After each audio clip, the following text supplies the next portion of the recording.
필요 없는 물건을 버리지 않고 집에 잔뜩 쌓아두는 행동을 의학적으로는 저장 강박증이라고 하는데요. 이 같은 저장 강박이 의심되는 집은 안전이나 범죄, 각종 위기의 징후로 나타나기도 해 문제가 되고 있습니다.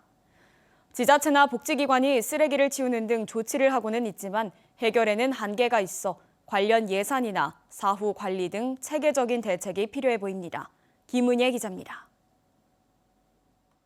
대구 남구의 한 주택, 바닥부터 지붕까지 마당부터 집 안까지 빼곡히 용도를 알 수 없는 물건들로 발디딜 틈조차 찾기 어렵습니다.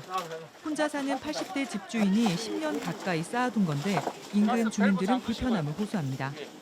고양이도 막 고양이 집이란 말이야. 완전 막 사람이 그걸 할 수도 없는 게 우리는 제일 겁나는 게 뭐냐 하면 첫째는 불 나가 싶어서 구청에서 몇 분 얘기해도 민원들 해도 자꾸.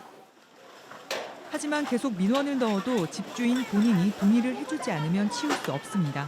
결국 꽉 찬 물건 때문에 생활 공간이 없어져 다른 사람 집을 전전하게 된 집주인이 행정복지센터에 도움을 요청하며 수거 작업이 가능했습니다. 연면적 37제곱미터 공간에서 빼낸 쓰레기 등 각종 물건 무게는 무려 35톤에 달했습니다. 본인이 주무실 그 방석 2개 정도 자리만 남아서 그곳에서 그 새우잠을 주무시고 계셨고. 단독주택과 노인 가구가 많은 대구 남구의 경우 쓰레기집 처리는 해마다 10여 건 정도.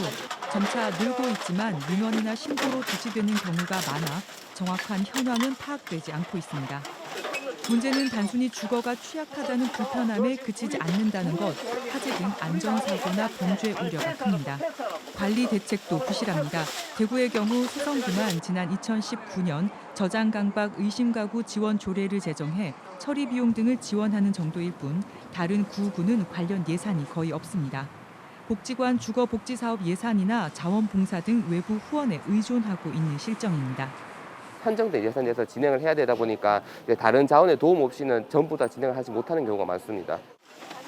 저장 강박은 재발의 우려도 높은 만큼 단순히 치우는 데 그치기보다 심리 상담 등 체계적인 사례 관리가 필요하다는 목소리도 나옵니다. MBC 뉴스 김은혜입니다.